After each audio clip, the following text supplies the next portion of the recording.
Welcome back, ladies and gentlemen. Today, we're going to be talking about Warbreaker by Brandon Sanderson. I said I was going to cover these little in-between novels and novellas when I finished a main Stormlight entry, but considering this is 650 pages, I figured I would just make its own video because there is a character in this book that I really like. He is amazing. But the book overall, I don't like as much, and it definitely doesn't help that they recommend to read The Way of Kings before, to read a bunch of Sanderson's works before, even though this was like his fifth book in the Cosmere, fourth or fifth, fifth. And you can kind of tell the writing has dropped off a little compared to The Way of Kings, and the pacing is all over the place. It is like, balls to the walls at one point, and then I feel like we are going to this snail's pace. It's not this nice even ramp up that we get in The Way of Kings, or even I'm reading Words of Radiance right now, and I just finished part 2, so I'm on the interludes, the second set of interludes. But I did notice, since I'm going through Words of Radiance, there is kind of this nice slow ramp up, and then it keeps going. And it doesn't help because I've mentioned this, Way of Kings, it makes when you finish reading it, everything else seems so shallow by comparison. So, reading this, it seemed very shallow, and it's something I had to work on getting my mind right. But there are 3 characters in this book. There is Vivenna, there is Ciri, and there is Lightsong, and Lightsong is amazing. He is easily the best character in this book.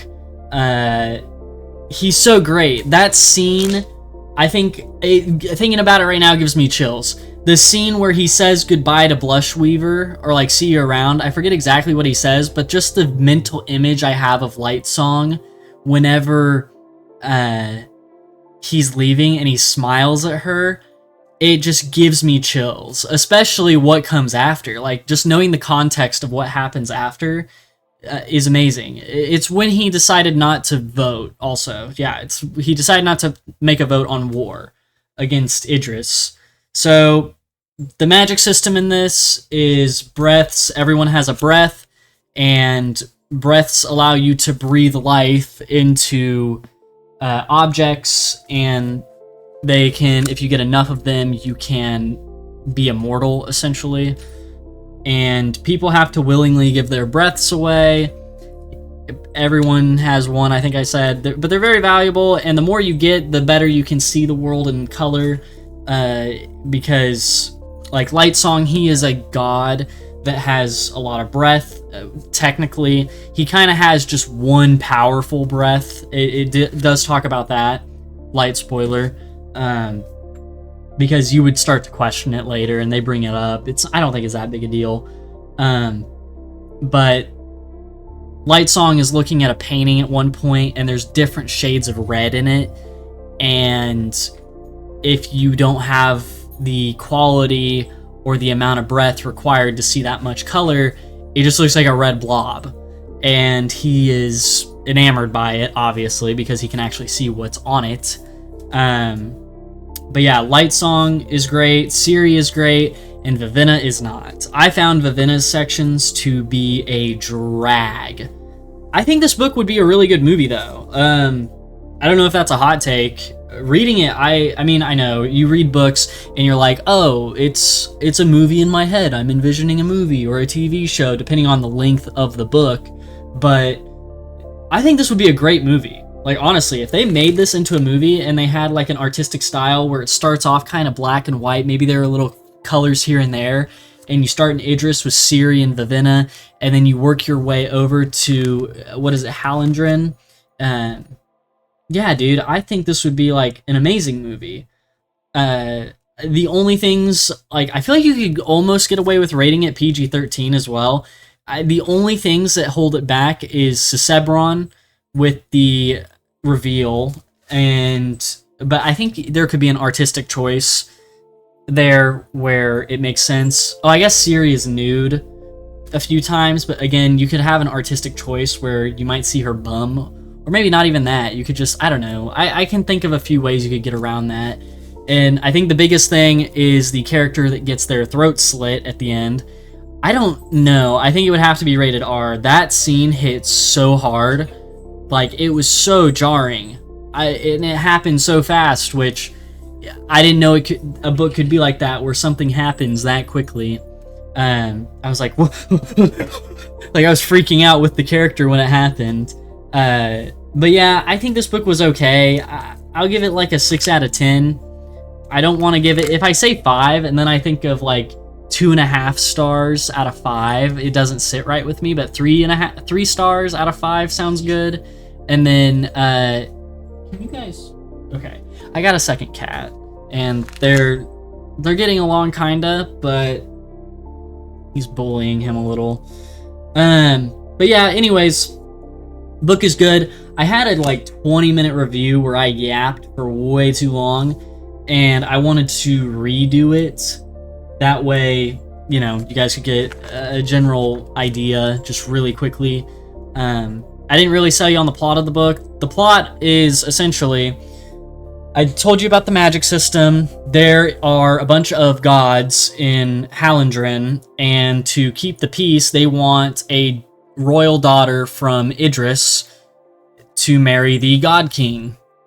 And the God King is very scary because he possesses the most amount of breaths, and they're like, well, if he so much as speaks a word, you could just die like that.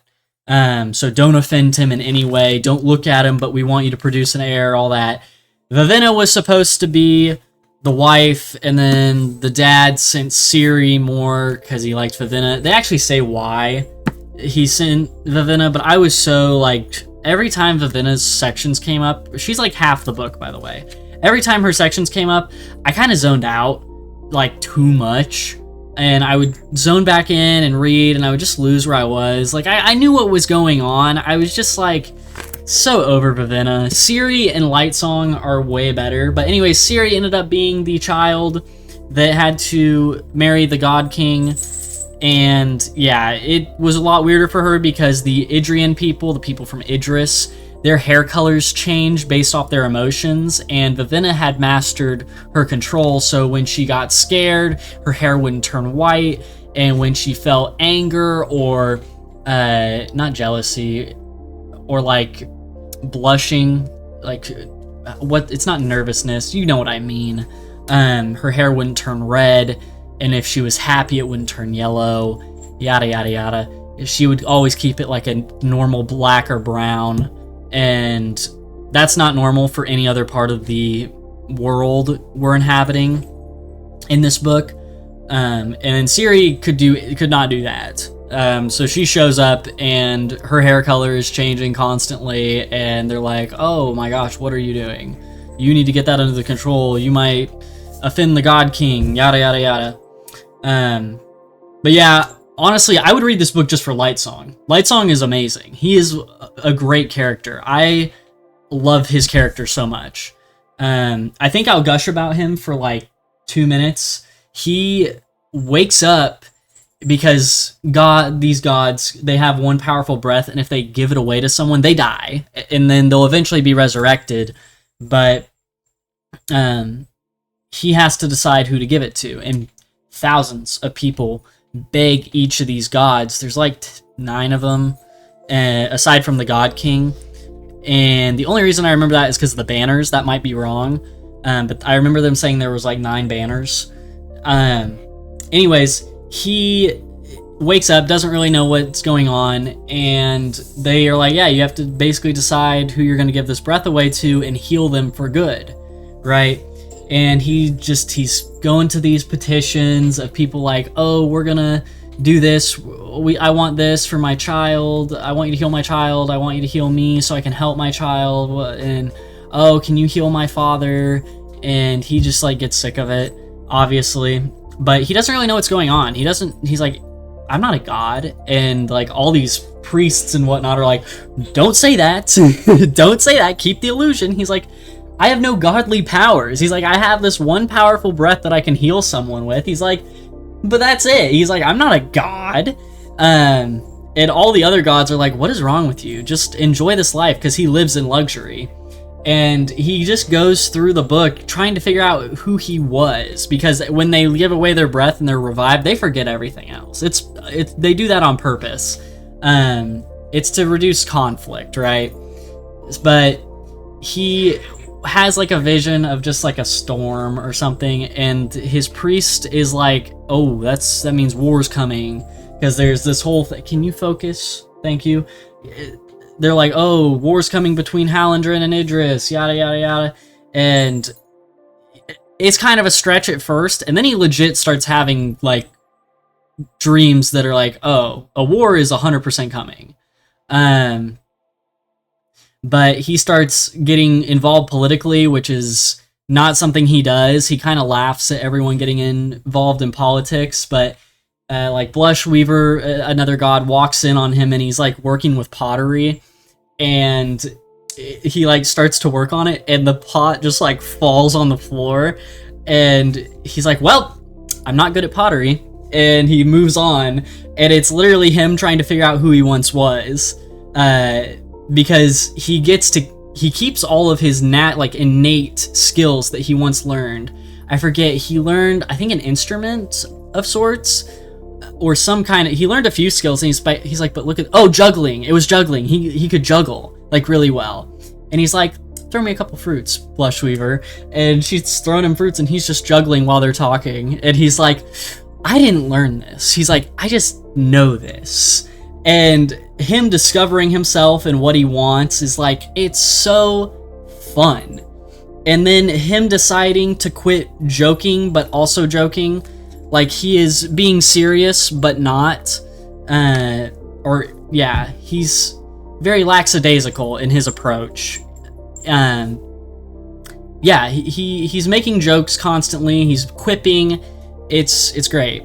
Can you not do that? Thank you. Okay. Dude, I just scared the hell out of him. He's biting my headphones, dude. I can't let him break these. But